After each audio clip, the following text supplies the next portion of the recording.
Kadambari silks లో కళ్యాణ గమనీయం cell మార్చి 6 నుండి 19 వరకు ప్రతి 15,000 బ్రైడల్ సారీస్ కొనుగోలుపై ఒక గోల్డ్ కాయిన్.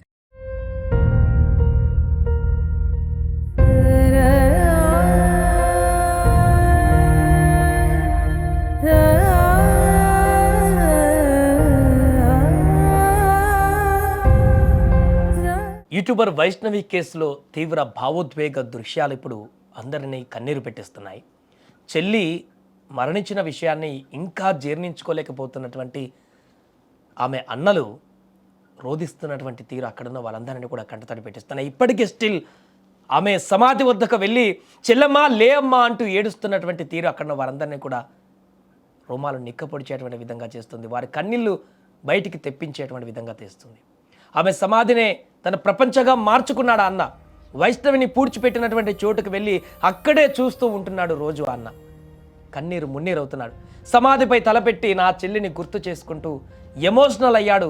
తన చెల్లిని గుర్తు చేసుకుంటూ ఒక్కసారి లేచెల్లమ్మా నాతో మాట్లాడు, నన్ను వదిలి ఎక్కడికి వెళ్ళిపోయావంటూ ఆ అన్న ఆక్రందనలు పెడుతుంటే ఆ వీడియోలు చూసిన ప్రతి ఒక్కరి గుండెలు చెమ్మగిలిపోతున్నాయి. చెల్లికి ఎంత ఇష్టమైనటువంటి పండ్లను తినిపించినటువంటి దృశ్యాలు రాతి గుండెని సైతం ఇప్పుడు కరిగించేలా చేస్తున్నాయి. ఒక్కసారి ఆ విజువల్స్ చూడండి. ఎంత బాధతో ఆ అన్న తన చెల్లి లేదనేటువంటి విషయాన్ని ఇంకా తను నమ్మలేక మర్చిపోలేక గుండెలు బాదుకుంటూ అక్కడ సమాధిలో ఉంది తన చెల్లి, చనిపోయి లేదు అక్కడ ఉంది, నిద్రిస్తుంది అనేటువంటి విధంగా వారి యొక్క ఆవేదనను వెళ్ళబుచ్చుతున్నారు.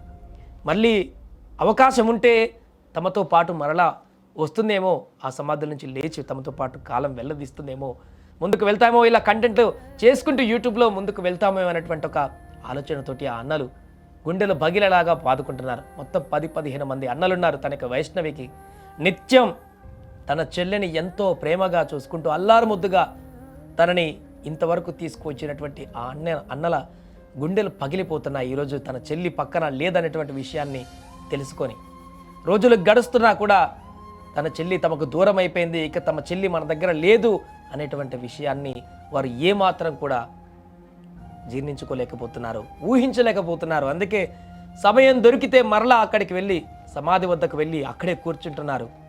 ఇష్టమైనటువంటి పనులను తెచ్చి అమ్మ చెల్లెమ్మ తినమ్మ లే అమ్మ అంటూ గుండెలు బాదుకుంటూ రోధిస్తున్నటువంటి తీరు ఆ అన్నలు ఎంత బాధపడుతున్నారో తెలియజేస్తుంది. అల్లారు ముద్దుగా అంతమంది అన్నలకు ఒకే ఒక చెల్లి ఉంది వైష్ణవి వాళ్ళందరికీ. అలాంటి చెల్లి ఈరోజు లేదు. ఆ కసాయి చేసినటువంటి దుర్మార్గానికి, కట్టుకున్న భర్త చేసినటువంటి ఈ ఘాతుకానికి వైష్ణవి బలవడమే కాదు, వైష్ణవి కడుపులో ఉన్నటువంటి బిడ్డ కూడా పిండ దశలోనే పూర్తిగా ఆగమైపోయింది. ఈ యొక్క ఘటన జరిగినప్పటి నుంచి చాలామందికి ఇదే విషయం బాధ కలిగిస్తుంది. పాపం చిన్నపిల్లనే, ఇంకా చాలా భవిష్యత్తు ఉంది తనకి, ఇంకా లోకం గురించి పూర్తి స్థాయిలో తెలిసేటువంటి పరిస్థితి కూడా లేదు. బిలో 20 ఏజ్లో ఉంది. అలాంటి అమ్మాయి ఆ వ్యక్తిని నమ్మి పెళ్లి చేసుకొని కాలం గడుపుతూ వాడి చేతులను ఇంత దుర్మార్గంగా బలైపోయినటువంటి సందర్భాన్ని అయితే వారు ఎవరు కూడా ఊహించలేకపోతున్నారు. స్టిల్ ఇప్పటికీ ఆ ఊర్లో ఆ వ్యక్తిని, ఎవరైతే చంపిన వ్యక్తి ఉన్నాడో, వైష్ణవిని చంపినటువంటి వ్యక్తి, అతను కనిపిస్తే పూర్తిగా అతను అక్కడే చీల్చి చెండాడేటువంటి విధంగా దేహశుద్ధి చేసి అక్కడ చంపేసేటువంటి కోపం అయితే అక్కడ ప్రతి ఒక్కరికి ఇంకా కొనసాగుతుంది. స్టిల్ ఈరోజు కూడా చట్టానికి గౌరవిస్తున్నారు, కానీ లేదంటే వారికి దొరికితే ఏం చేస్తారో కూడా తెలియనటువంటి ఆవేదన వాళ్ళకి తన్నుకొస్తుంది వాళ్ళ గుండెల్లో నుంచి. ఒకవైపు బాధ, చెల్లి లేదనేటువంటి బాధ, ఆవేదన వాళ్ళ గుండెల నుంచి తొలుచుకొస్తున్నటువంటి ఈ యొక్క మానసిక వేదన, మరొక వైపు ఆ దుర్మార్గుడు చేసినటువంటి ఘాతుకానికి తగిన శాస్త్రి జరగాలి అనేటువంటి ఆక్రందన, కోపం తన్నుకొస్తున్నాయి, ఉబికి వస్తున్నాయి. ఈ రెండు సంఘర్షణల మధ్య ఇప్పుడు అన్నలు పూర్తిగా ఆగమైపోతున్నారు. రోజు ఏం చేస్తున్నారో కూడా తెలియనటువంటి పరిస్థితి ఏర్పడింది. ఒక రకంగా డిప్రెషన్లోకి వెళ్ళిపోతున్నారు. వారు త్వరగా ఆ వైష్ణవి చనిపోయిందనేటువంటి విషయాన్ని అర్థం చేసుకొని, కొంత ఖచ్చితంగా బాధ ఉంటుంది, ఎవరు కూడా కాదనలేరు. ఆ అన్నల బాధ మనం వర్ణించలేనిది.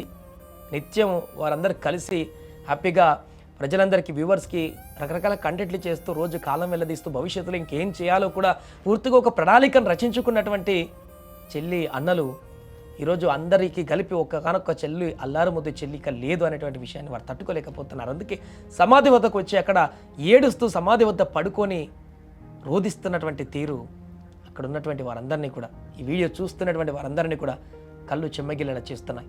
ఏదేమైనా యూట్యూబర్ వైష్ణవి మరణించినటువంటి విషాదకరమైనటువంటి దుర్ఘటన అయితే 2 తెలుగు రాష్ట్రాలలో కూడా సంచలనంగా మారింది.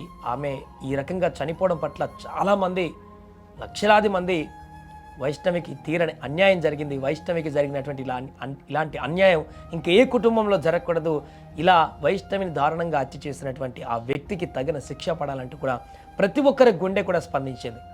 అందుకే ఇప్పుడు వైష్ణవి ఎక్కడున్నా, ఏ లోకంలో ఉన్నా తన ఆత్మకి శాంతి చేకూరాలని కూడా అందరూ కోరుకుంటున్నారు.